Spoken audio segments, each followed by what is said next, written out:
wabarakatuh. Alhamdulillahillazi hadana li hadza wa ma kunna linahtadi hadana Allah. Asyhadu an la ilaha illallah wahdahu la syarika lah wa asyhadu anna Muhammadan abduhu wa rasuluh la nabiyya ba'da. Amma ba'du. Bapak-bapak, ibu-ibu jemaah syukur rahimakumullah. Bersyukur kita kepada Allah Subhanahu wa taala karena Allah telah memberikan rahmat dan karunia kepada kita sehingga kita masih diberikan kesempatan hidup pagi ini dalam rangka menjalankan kehidupan sebagai hamba Allah, dan kepada Allah kita bersyukur karena Allah telah begitu banyak memberikan beberapa nikmatnya. Kemudian salawat dan salam semoga tercurahkan kepada baginda Nabi Muhammad SAW, karena beliau telah menjadi contoh teladan uswatun hasanah sebagai role model bagi kita dalam menjalankan kehidupan ini. Beliau telah mencontohkan kehidupannya dalam berupa hadis-hadis beliau yang disampaikan para ulama sehingga kita bisa berada dalam garis yang telah diridai Allah Subhanahu wa taala. Bapak-bapak, ibu sedang jemaah subuh rahimakumullah. Pada pagi ini saya akan membahas mengenai faraid atau ilmu waris atau warisan dengan judul sebab-sebab warisan dalam Islam. Bapak-bapak, ibu rahimakumullah. Islam adalah agama yang sangat sempurna karena Islam telah disampaikan oleh Allah Subhanahu wa taala yaitu dalam surat Al-Maidah ayat 3 yang berbunyi Al-yawma akmaltu dinakum wa asmamtu alaikum ni'mati wa raditu lakum Islam madinah, yang artinya pada hari ini telah aku sempurnakan agamamu untukmu, telah dicukupkan nikmatku untuk bagimu, dan aku ridha Islam sebagai agamamu. Artinya Allah sendiri telah memberikan ketegasan bahwanya Islam adalah agama sempurna. Itu adalah dalilnya. Kemudian kalau kita lihat dalam kaidah fikih atau dalam pelajaran fikih bahwasanya itu ada mempelajari masalah ibadah dan muamalah. Ibadah yang dipelajari dalam fikih ada yaitu taharah, salat, zakat, haji, umrah dan mengurus jenazah. Sementara dalam muamalah ada membahas mengenai nikah, talak, rujuk, politik, siasat, jinayah, kemudian itu hukum waris atau hukum ilmu waris. Kenapa Allah begitu tegas menyampaikan dalam beberapa ayatnya, yaitu terutama dalam surah An-Nisa ayat 11, ayat 12, kemudian ayat 33, kemudian ayat terakhir 176. Karena manusia itu cenderung kepada harta. Karena Allah telah senyari dalam surat Al-Humazah, allazi jama'a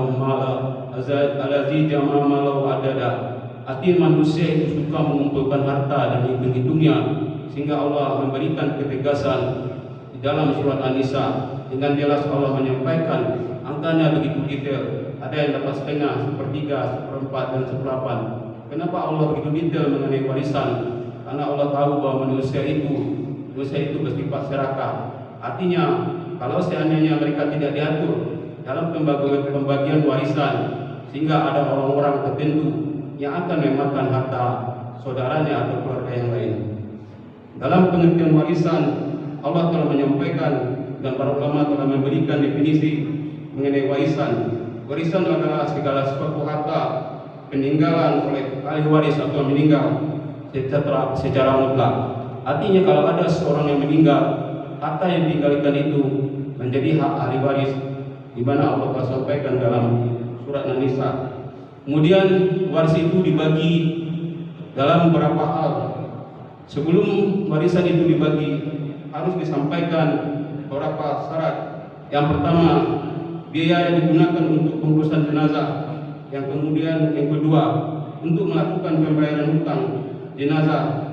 Yang ketiga, pelaksanaan wasiat maksimal sepertiga. Yang keempat, baru harta itu dibagi atau sisa harta yang tertinggal dari pelaksanaan pengurusan jenazah, wasiat, kemudian hutang-hutang tersemai, baru harta itu dibagi. Siapa saja yang mendapat harta warisan, Allah telah menggarisbawahi Yang pertama yang ada hubungannya dengan nasab hakiki atau hubungan darah, yaitu sebagaimana tercantum dalam surat An-Nisa ayat 33 yang artinya bagi setiap laki-laki dan perempuan kami telah menetapkan ahli waris atas apa yang ditinggalkan oleh kedua orang tuanya dan karib kerabatnya. Arti yang mendapatkan waris yang pertama adalah keturunan.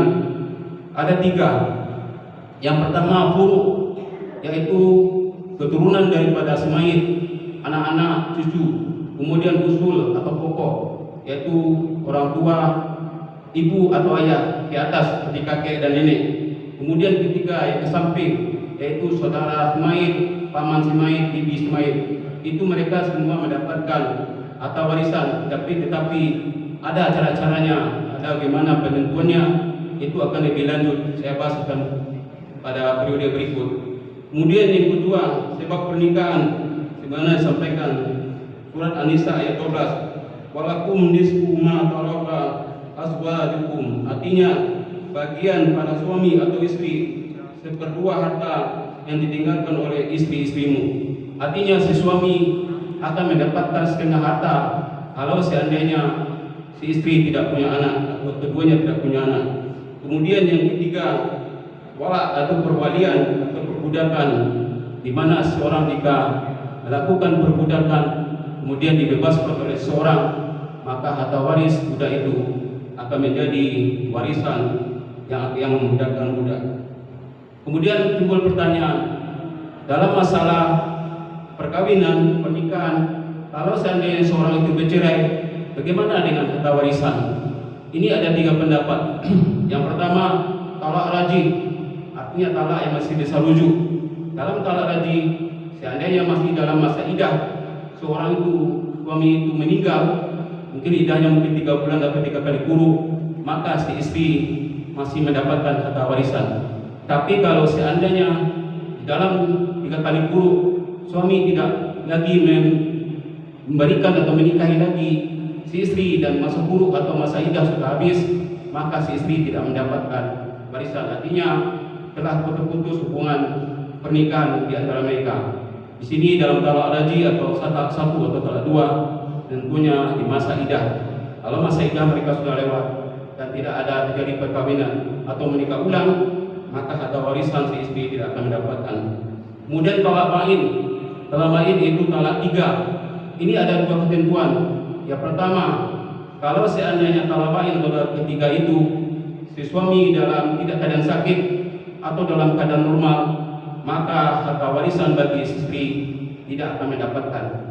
Kemudian kalau seandainya suami dalam keadaan sakit dan disinyalir akan meninggal dunia, contoh di detik-detik terakhir si suami menolak si istri kemudian meninggal, itu gimana caranya? Kalau seandainya si suami mempunyai niat untuk menceraikan si istri agar tidak mendapatkan harta warisan, para ulama menyampaikan si istri masih mendapat warisan. Contoh, si suami sedang dalam keadaan sakit, kemudian dia menolak nikah si istrinya, mana si istri tidak mau, ternyata ditalak 3. Artinya si suami punya niat bahwasanya dia akan menolak istrinya dengan harapan tidak mendapatkan harta warisan. Itu di mana si istri masih mendapat harta warisan. Kalau seandainya si suami dalam keadaan sakit, kemudian dia menolak istrinya, ternyata dia menolak 1, si istri minta menolak 3, talak 3 saja saya. Artinya si istri yang punya keinginan di mana dia ingin ditalak 3, maka si istri tidak akan mendapat harta warisan.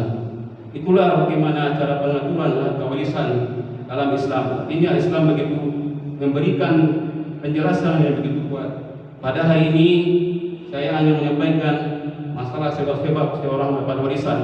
Yang pertama, hubungan tali darah atau hubungan kerabat, nasab, orang tua, anak, saudara, bibi, paman, itu mendapatkan harta warisan. Tapi perhitungannya, caranya akan saya sampaikan berikutnya.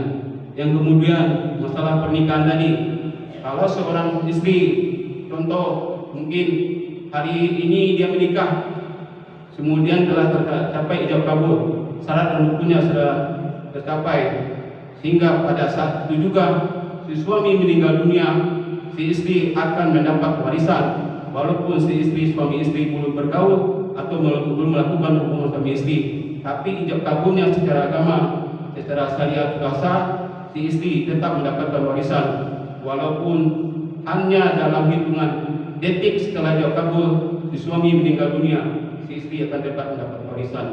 Timbul permasalahan berapa hari lalu saya lihat di media sosial ada seorang istri menikah kemudian suami meninggal, ternyata istri diusir oleh keluarganya karena belum ada apa-apa, kok sudah mendapatkan harta warisan.